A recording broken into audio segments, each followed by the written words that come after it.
Hello, I'm Dr. Scott Watier. And I'm Tommy Welling, and you're listening to the Fasting for Life podcast.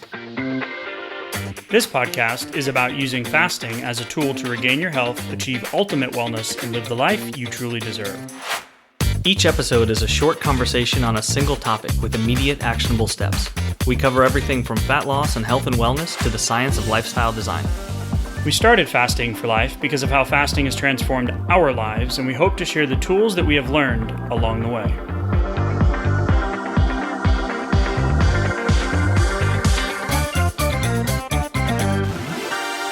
Hey everyone, welcome to the Fasting for Life podcast. My name is Dr. Scott Watier, and I'm here as always with my good friend and colleague Tommy Welling. Good afternoon to you, sir. Hey Scott, how are you? Fantastic, my friend. Excited for today's conversation. We're going to be diving into a really cool article out of the Journal of Metabolism in July of 2018. It is Circadian Regulation of Glucose, Lipid, and Energy Metabolism in Humans. So with that mouthful to start the episode, we're going to dive in and give you some really cool insights into adopting a fasting lifestyle and making sure that you are leveraging your circadian biology for the best long-term results. So if you're new to the podcast, first and foremost, we want to welcome you in. Thanks for giving us a shot.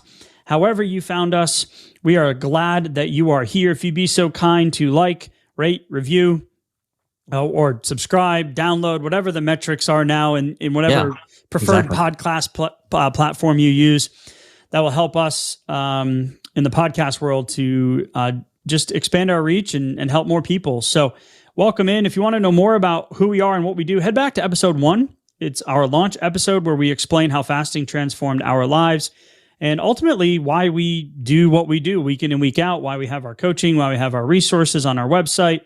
If you're looking for more guidance, you can head to the show notes. We've got all of our links, the research articles, etc. Sign up for one of our challenges that we have coming up as well.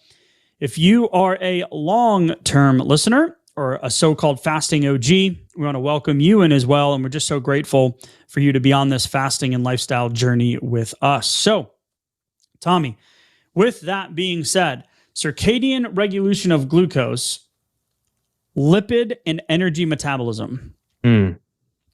So, what we're really going to be talking about here is how your circadian rhythm affects or impacts metabolic health. Yeah. And there's some gaps in the research. And there's some alignment with the fasting lifestyle that we're going to talk about. Now, one of the categories, I'll just, rip the Band-Aid off here, is for you folks that are frontline workers, shift workers. This is something that we want to give you a little bit extra support on. We're not going to go do a deep dive on that category of folks, but that is definitely the category of folks that sees the most impact on your metabolic and long-term health. Yeah. We did a podcast episode on this, episode 156, Shift Work and Fasting, based off of the Healthy Heroes study and decreasing your cardiometabolic risk factors. So if you want more support on that, if that is you, please head back and listen to that episode 156, Tommy. So yeah, love that one. The main takeaway for today to set the stage is going to be that our circadian rhythm or our circadian biology, we'll define what that is in just a minute, controls our sleep-wake cycle and helps govern processes that impact our metabolic health. Yeah. And when you say metabolic health, I remember in my worst sleeping days, my worst circadian rhythm days, I would still fall back on the idea that a calorie is a calorie is a calorie. And that macronutrients, if they were in the right proportion and my calories were correct, then it didn't really matter if I took in those calories earlier in the day or later in the day. But circadian rhythm, it turns out, really, really matters. Insulin response is very different at different times of day. Our cortisol levels and our cortisol response, as well as testosterone levels, are very, very different at different parts of the day. And these things all affect our metabolic rate and metabolic efficiency. So glucose metabolism, insulin efficiency, insulin sensitivity, these are all different. Cravings. Yeah, absolutely. These are all different at different times of day. And a slightly overly simplistic way to think about it as a shortcut would be that these things all work better and are at better concentrations for better physiological response earlier in the day. So that means the later it gets in the day, typically speaking, these processes don't work as efficiently. Your body's not as well set up for efficient energy metabolism and utilization later on in the day, which makes sense. We get tired as the day goes on. We start winding down, and we're starting to transition towards that sleep cycle. So essentially, as we bring in nutrients, calories, have blood sugar response and insulin response later in the day, our body is typically primed to store that for tomorrow and not use it for today. And now this is inconvenient, socially speaking. Like, I would rather we be more insulin sensitive later on in the day. So we an OMAD dinner. Yeah, right. So an OMAD dinner would be more effective. But essentially that's not how the body works. And understanding that, and that there is a major impact to our waistline, our visceral fat, our what it says on the scale, our blood work, all of these things. Blood sugar management. Yes, these are all impacted by this. And so it makes sense that even if the calories are right and they're on track, you're not responding to them the same way at different times of the day. And the reality is, most of us know that the quality and quantity of our sleep affects our day, right? Of course, but it specifically affects our glucose and insulin levels and how we produce and use that energy, brain fog, post-lunch nap, nap in the car, a nap attack. And when we don't get enough sleep, those processes falter. And there's a little bit more beneath the surface that, when we're looking at the sleep light cycle, when we eat our meals, how long we expose ourselves to light, the blue light epidemic that we have, the fact that we're always in front of screens these days, and the fact that all of our light bulbs and LEDs all contain this light that can disrupt our circadian rhythm, we have an internal 24-hour clock. However, recent research shows that the outside factors, such as late meal times, late night exposure, and irregular bedtime patterns, can interfere at our cellular level, potentially leaving us with higher glucose levels and reduced insulin sensitivity, which is going to be that metabolic function that we're talking about here. So, yeah. And if you don't know what that looks like or feels like, or you've never really internalized that, that applies to me, all you have to do is wear a CGM for a few nights and make some choices, like some later night meals, and watch those spikes and how different those look like versus not having a heavier, especially a more carbohydrate rich late night meal. I mean, the difference is just drastic. And then add those up over weeks and months and then years, and it makes completely perfect sense why there would be a different outcome, with those two contrasting scenarios. So I want to think about this, and we'll talk a little bit about the, where the circadian clock lives and a little bit of the physiology, but I really want to look at external and internal factors, right? So external factors that we're going to be talking about today are light exposure, food intake, and the sleep-wake cycle combined with physical activity. Then you have your central clock, which is in the SCN nucleus, and that's going to be melatonin, cortisol, and core body temperature. So melatonin should be higher at night. If anyone's ever had sleep problems, melatonin recommended. Short-term, yes. Long-term, I don't like the application. And then in the morning, you should have a cortisol rise with norepinephrine and a blood sugar release to wake you up. Now, that is a normal central clock. And then the internal factors are going to be the hormones and all the synapses and physiological responses and your peripheral clocks, okay? So thinking about this externally and internally, I want to add one other level of looking at the circadian 24-hour cycle in terms of circadian alignment versus circadian misalignment. Okay. So circadian alignment is combined with those external factors is going to be bright light during the daytime, sleeping at night, and food intake during the daytime, and not that light night meal kind of consumption category that we'll talk about here. And then if we look at the circadian misalignment, we're going to have more bright lights at night. You're going to have more sleep during the daytime or inconsistent sleep patterns, and you're going to have more of your food intake at night. Because we know, we've done the articles on this, that eating earlier in the day, you are less insulin sensitive at night. So you're going to have a less of a glucose efficient processing system take place. The same meal at 8 a.m. versus 8 p.m. That meal at 8 p.m. is going to be a lot harder to process than that meal at 8 a.m. This is why one of the things that we've changed about that dinner OMAD situation that you were talking about is that, yes, that's easier for most families and most lifestyle, right, in the short term. Mm-hmm.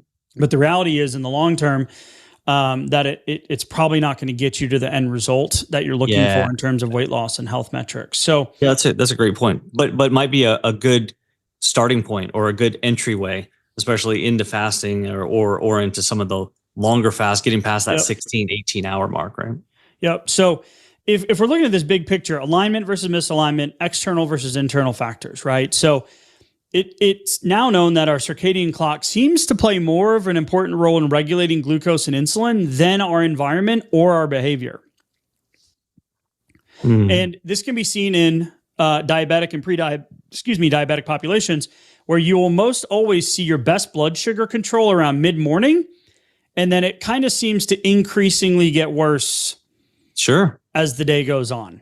Yeah, absolutely. Because that's our circadian system, or our 24-hour cycle, that's set by our internal and stimulated by our environmental, which those external factors, which is that light sleep wake cycle, right? But that also applies to non-diabetic patients too. It just happens to be that diabetic patients are oftentimes monitoring those numbers and see those changes, but pre-diabetic patients will see the same effect to a lesser extent. And then even a non-pre-diabetic person would still see those fluctuations, just again, not to the same level or extent, but that's the reason why.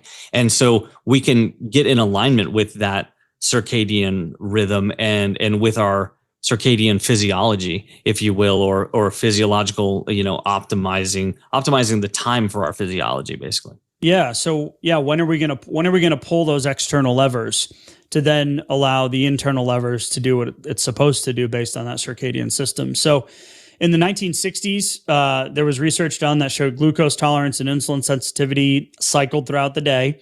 So it was shown that you'll have a higher glucose spike at night. And that was a study that we've done a podcast episode on before that was published in 2015. The identical breakfast, 8 p.m. versus 8 a.m., with sleep happening during the day was one of the subgroups. Regardless of when a participant slept or ate their meals, glucose levels kept shooting 17% higher, indicating that lower glucose tolerance in the evening. Mm-hmm. And insulin levels are 20% lower in the evening because of that lack of insulin sensitivity. So our built-in circadian clock really plays an important role in regulating that glucose insulin response more than our environment or our behavior. Yeah. So what I just heard there is we're not necessarily excreting as much insulin as the day goes on. And then the tricky part there is that now we have more circulating blood sugar. So we have a longer spike, much greater area under the curve for our blood sugar as the day goes on, which is problematic. And that also sometimes can lead to waking up with higher morning blood sugar, which is your fasting blood sugar. You're supposed to, you've fasted throughout the night, but if blood sugar was elevated before sleep and the insulin response is blunted, then you didn't have any insulin to help you move that blood sugar out of the bloodstream. That's problematic. That's how we define prediabetes and then going into the diabetic range. And if I just think about some of the unfortunately least healthy individuals that I know metabolically, they tend to be they are almost all battling circadian rhythm like incongruencies. My dad was one of them. He used to get up in the middle of the night to go to work, and and so he was a diabetic before he started doing what we do, and he's reversed it and come off 15 of his 17 medications and no longer on 120 units of insulin. But he was in that category as well. Hey, guess what? I also haven't slept well most of my life. I was always the staying up late, restaurant business for years, kind of had that inverted sleep-wake cycle. So again, external with a circadian alignment is bright light during the day, sleep at night, food intake during the daytime. And then the misalignment is light at night, sleep during the day, or having a shifted sleep-wake cycle, and then having that more of that food intake at night. So this is all governed by this one nucleus or neuron in the brain called the suprachiasmatic nuclei, or the SCN. It's a tiny cluster of about 20,000 nerve cells. Mhm. And it's located in the part of our brain called the hypothalamus. And we talk a lot in our coaching about the HPA axis, or the hypothalamic pituitary axis, which is our body's stress response system. And those neurons then send signals to help regulate most of the physiological processes in our body, including those sleep-wake cycles, the wake-up hormones, the cortisol, melatonin, internal factors that allow us to sleep well and wake up feeling rested. So it's really starting with this concept that we need to be getting proper light exposure at the beginning of our day, because more than ever before, we spend our days indoors at work, exposed to artificial light, right? More than the natural friendly light. Now, Dr. Huberman does an entire deep dive on the SCN nuclei. He has an entire 3-hour dissertation on light exposure, circadian biology, et cetera. I've listened to it years ago. I should have probably listened to it before we recorded this episode, but it's probably been too much because, the rabbit hole goes deep there. So we want to kind of simplify this on how we can control those external factors. So light exposure is 1, irregular sleep schedules is 2, and late night eating is 3. Those seem to be the 3 main drivers that are really going to disrupt this system the most. Yeah. So if we think about the big lever that as being what could we control out of those things? So a lot of times our schedule we can't necessarily control. Those external environmental cues we can control some, but not all. So if I'm going to be sitting in an office all day or at my home office, then maybe I can do some things to kind of optimize the lighting situation. We've talked about wearing some blue light blocking glasses during the day and things like that you can do. But if I start off the day and I take my morning coffee or my morning salt water and I bring it outside and get some morning sunlight, right? That can be like a little optimizer that can really help kind of start the day and just remind the body and the brain and your physiology, get your nervous system going and go, okay, this is the start of the day.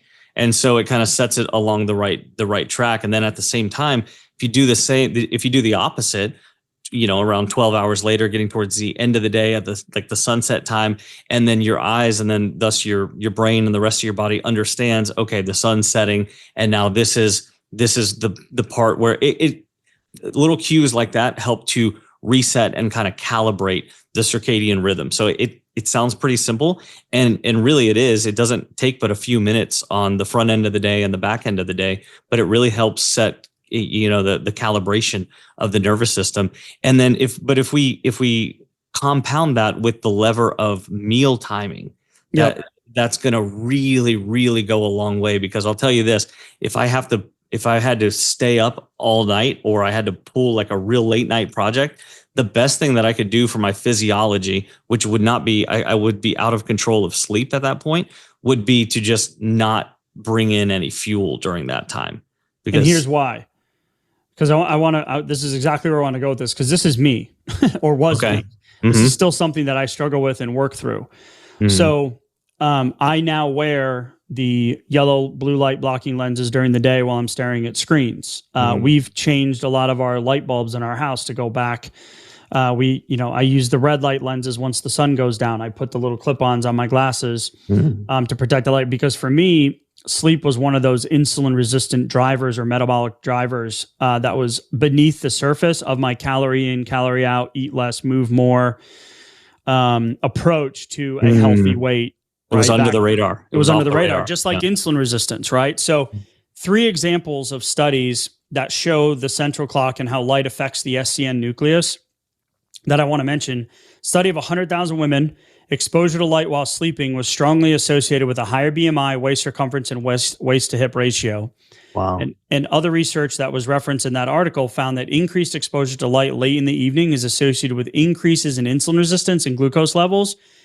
One study showed 51% increase in diabetes in elderly subjects. Wow. That's... Whoa. So to piggyback, exposure to bright light during the day also appears to be essential, the opposite. So scientists in Brazil exposed obese women to bright light therapy. with the exposure equivalent to being outdoors on a cloudy day. So I want to pin that thought for a second.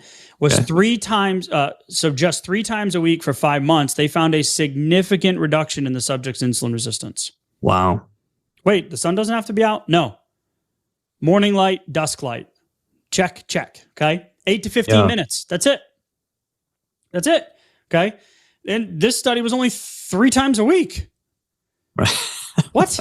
And then the last thing, not even half the days. That's not right, is the University of Geneva looking at the mechanisms. They published a study in 2019 that found even a small increase or decreased light disturbance. So either an hour of light exposure in the middle of a dark cycle or light removal for 2 days is enough to profoundly influence insulin sensitivity via those specific neurons. And they appear to be involved with the regulation of that insulin in the muscles. So in insulin-induced glucose absorption, meaning your insulin's effectiveness to get the blood sugar out of the glucose out of your blood sugar, it inhibited that effect. So this is sufficient enough to disrupt that metabolic balance. So people exposed to light at the wrong time are more likely to develop metabolic diseases such as diabetes, was their main conclusion or takeaway. Wow. So what's the takeaway for you? Morning sunlight, dusk sunlight, right? And removing as much of the blue light exposure. I stare at screens all day.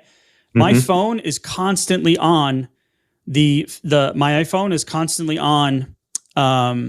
What's it called? I'm going to pull it up right now in real time. Well, so there's dark mode, or you can invert the colors, or night shift. Night shift. Okay.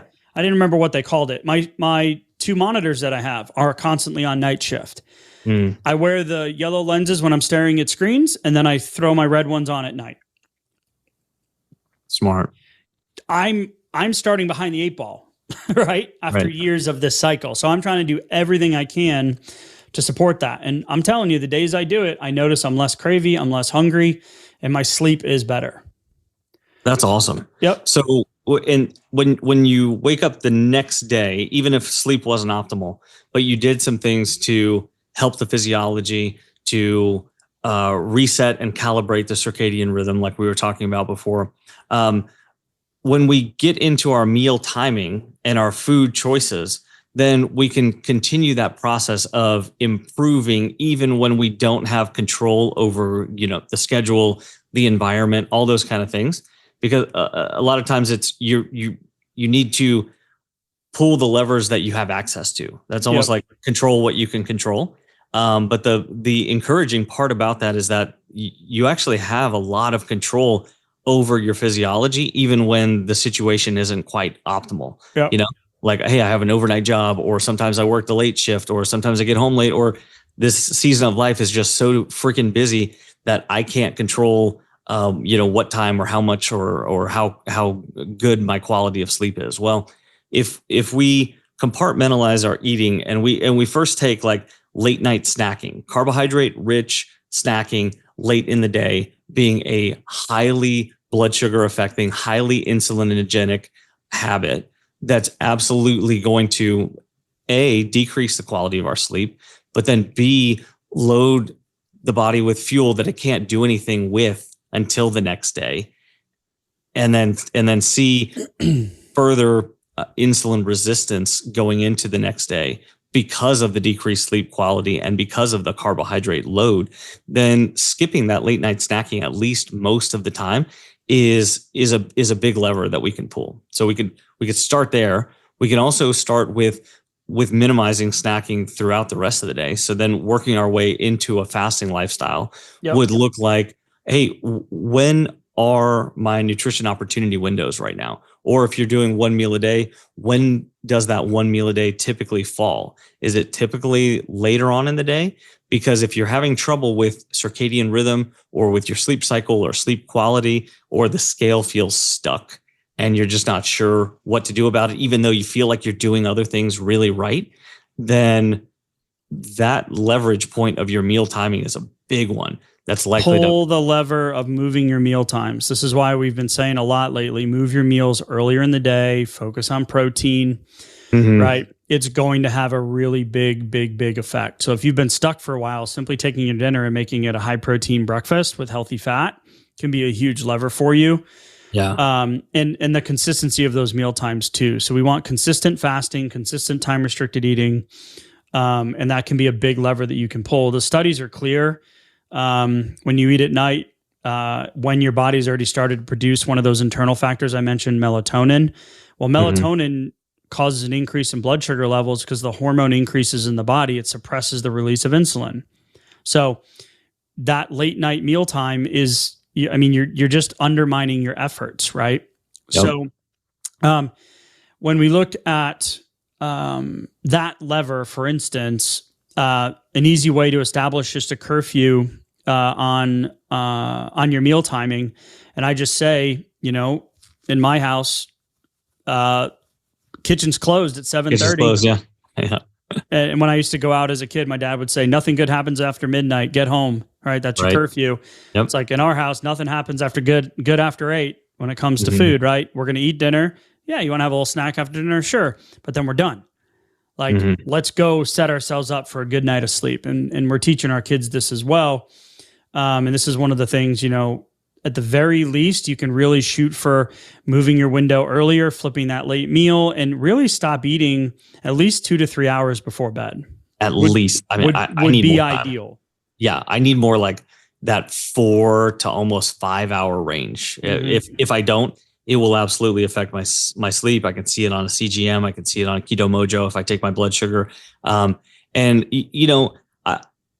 think that there is the potential for like if you're used to having all of your food later on in the day, and then now we're advocating an earlier mealtime or nutrition opportunity, it will be better for your physiology. Your results will be better. But if it feels almost like I don't know how to skip a breakfast, I don't know how to skip a dinner rather right now, but you're not used to an earlier window or an earlier meal, do the earlier meal and then start off with something like a mini meal or something just protein paste, like focus on the protein at dinner. If you just have to sit down with something, you're like, I just can't burn through dinner just yet. Okay, well, let's take a half measure now and then work your way towards just completely eliminating that dinner at least some of the time so that you can feel the beneficial effects. I mean, you get some nights of rest after skipping dinner, especially when you had an earlier window.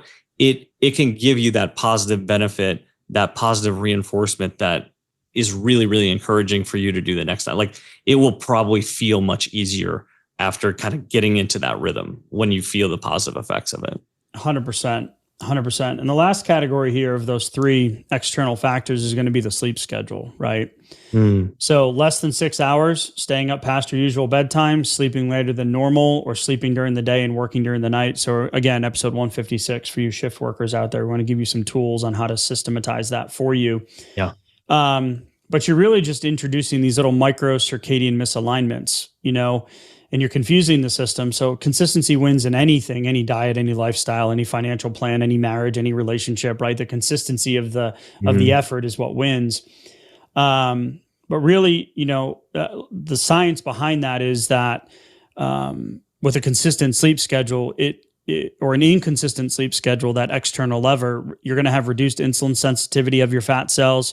You're going to have a potential disrupted nutrient balance. This was a study out of 2019 review in the Journal of Nature of Endocrinology, showed that there was less uptake of that or an imbalance of that nutrient balance that we want in regards to our glucose processing and glucose uptake and carbohydrate processing as well. There was an interesting study of restricted sleep of 4.5 hours or less, elevated levels of certain endocannabinoids. And these are cell signaling compounds known to stimulate appetite. So you're going to increase your hunger and snacking the next day by having an inconsistent sleep schedule. I believe it. Right? I know it. I know it. It happens to me weekly. those snacking urges are not generally like, hey, what kind of nutritious protein paste No, this is meal? What bag of chips can I crush? Right. What's quickly available? And it's like that, which then just perpetuates that same cycle, and also leads to more disrupted sleep, especially if those snacks are coming in later on in the day. Yep. Yeah. So I want to rattle off. So if we go back to the original framing of the conversation about circadian alignment, circadian misalignment. So we've got the three external factors: the light, the sleep, and the food intake, right? Versus the misalignment, which is the light at night, sleep during the day, or a shifted sleep schedule or an inconsistent sleep schedule, and then the food intake at night. There was a really cool chart or a table in the research article where it broke up the glucose metabolism, lipid metabolism, and energy metabolism. And it looked at your circadian rhythm and whether or not the research shows that it was affected by a misalignment in those external factors. Wow. This is in human, this is known effects of the circadian system on metabolism in humans. This isn't my studies or extrapolating from rat studies, et cetera, et cetera. So glucose tolerance is affected by misalignment. Yes. Postprandial glucose, so glucose after a meal. Yes. Postprandial insulin after a meal. Yes. Insulin secretion is affected. Yes. Peripheral insulin sensitivity, so the effect of insulin on your skeletal muscle. Yes. In terms of your energy metabolism, energy expenditure. Yes. Fasting respiratory quotient, which is part of the equation of how you burn fat. Yeah, versus carbohydrates. And postprandial resting quotient, yes, yes. Subjective hunger, yes. Leptin, yes, which is a satiety hormone. Now, interestingly enough, in the lipid metabolism category, there wasn't a lot of effect by this misalignment, but all of those other categories are blood sugar, fat burning, and hunger cues. Yeah. Check.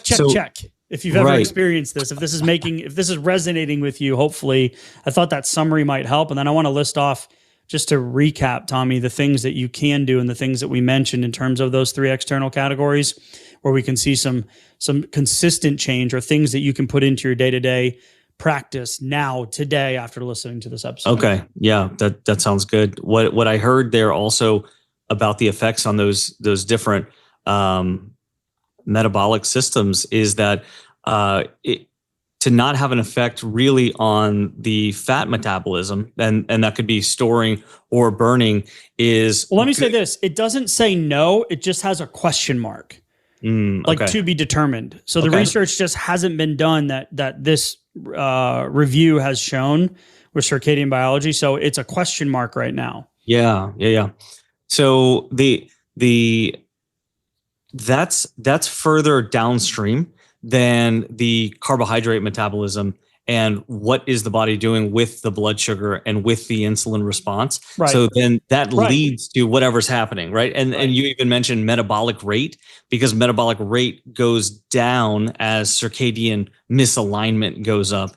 As calories come in later on in the day, the body's metabolic rate changes hour by hour and essentially tapers down as the body goes throughout the day later into the daily cycle, right? And then you kind of wake back up at somewhere around your peak metabolic rate earlier in the day. And so just remembering that the choices that you make, especially when your circadian rhythm is misaligned, will affect downstream fat metabolism. Yep. Even if it still was at 100% efficiency, which it's probably some decrease in efficiency, those choices are going to affect what happens to the carbohydrates, what happens to your blood sugar, where does it go, and which kind of path does each molecule or each gram follow as it gets closer and closer towards the decision of fat metabolism? Yeah, 100%. So it really cool study, really cool article. And if we're going to look at those three categories of the external factors, right? So how do we keep that system in alignment for the best blood sugar management and metabolism management? We already mentioned, but just to summarize, eat your meals during the day, eat earlier in the day. Try it out. Try it on for size. This is why we do the challenges and we vary our fasting schedules and our coaching, is because we do have people put in breakfast and lunch in midday windows, right? If you're on a two meal a day strategy, it's moving that earlier in the day to align with those physiological internal factors, right? So shift your eating window. Make sure you keep your meals. Nothing good happens in the kitchen, right? In my house, nothing good. Kitchen's closed. Pantry's closed, right? Dad, I want a snack. Well, it's 9 o'clock. You don't have a snack now. Like, where the have heck? it tomorrow. Have it tomorrow. It's great. Right. Make those times consistent. Give it a couple of weeks. Make a change and then stick with it, right? Mm-hmm. So stick with a couple of consistent fasting windows, right? Because consistency always wins. In terms of sleep, try to keep a regular bedtime and wake up time, and really focus on getting that 7.5 hour minimum of sleep a night. I can attest to this, that if you're not getting sleep, you're not going to be getting healthy in the long term. 1,000%. Yeah, sleep is so important. Women, you need more sleep than men. So dads out there that have kids, get up in the middle of the night with your son or daughter, help mom out, because we can handle it a little bit better. And I want to encourage you that we need to be prioritizing consistent sleep and consistent wake times. I've been doing this after doing a deep dive about midway through 2024 when summer was in full effect and the sun was out late. I did a deep dive into sleep, a 6 series with Dr. Matt Walker, one of the world-renowned sleep study scientists. And I've made some big changes, and I'm going to let you know that my sleep score and my Whoop has gone up 14% after 3 years of struggling with it. That's incredible. Nice consistency. Work. Not every day wins. Not every day is a green checkbox. Okay? Right. And then in terms of light, make sure that we're getting morning and evening light the best you can. They do have 10,000 lumen bulbs and things you can do for inside of the house. If you live in an area where you're in Alaska and you just don't get as much light as you can, do your best. Do your best. Get outside, even if it's cloudy, and then really establish a curfew on late night light. My phone is no longer the thing I grab in the middle of the night. I have a little flashlight next to my bed because we've got 3 dogs and kids, and sometimes I step on them or unintentionally kick them as I'm navigating the midnight wake or the middle of the night wake up. So the phone, it's always on night mode or whatever the heck it's called. I looked it up earlier and I can't remember what it's called. Night shift. My screens are on night shift. I've got the yellow lenses. If this is something that you struggle with in terms of your sleep, really, really focusing on that light component as that external lever can be powerful as well, Tommy. So I love final thoughts? Final thoughts would be take a couple of these things that resonate with you that you can optimize, because regardless of what your schedule is or your shift work or your sleep quality right now or what your controllable levers are, there's always room for improvement. Sometimes big room, sometimes just small room. But either way, take something that resonated with you and put a little bit of thought and take a new action today or tonight or tomorrow morning. Move that nutrition opportunity a little bit earlier, extend your fast a little bit, or go ahead and skip that dinner that just ended up being a little bit too late. Like, should I eat tonight? You'll feel better in the morning. If you didn't, just skip it. Extend that fast a little bit. Just skip it. You'll feel better. The scale will likely reward you, but much more importantly, your energy levels the next day will likely reward you. Your cravings will be lower. And I'm going to encourage you to go grab the sleep guide off of the website, thefastingforlife.com. Check out the sleep guide and also check out the blueprint to fasting for fat loss too, because taking a couple of these things and just integrating them into your fasting lifestyle means that you're going to support both your sleep quality, your circadian rhythm alignment, and your fasting and fat loss goals as well. Love it. Love it. Love it. Love it. All right, Tommy, get some sunlight, get some sleep, and nothing good happens after 8 p.m. in the pantry. So appreciate the conversation. 7 p.m. for me. 7 p.m. All right, we'll talk soon. Thanks. Bye. See ya. So, you've heard today's episode, and you may be wondering, where do I start? Head on over to thefastingforlife.com and sign up for our newsletter, where you'll receive fasting tips and strategies to maximize results and fit fasting into your day-to-day life. While you're there, download your free Fast Start guide to get started today. Don't forget to subscribe on iTunes, Spotify, or wherever you get your podcasts. Make sure to leave us a 5-star review, and we'll be back next week with another episode of Fasting for Life.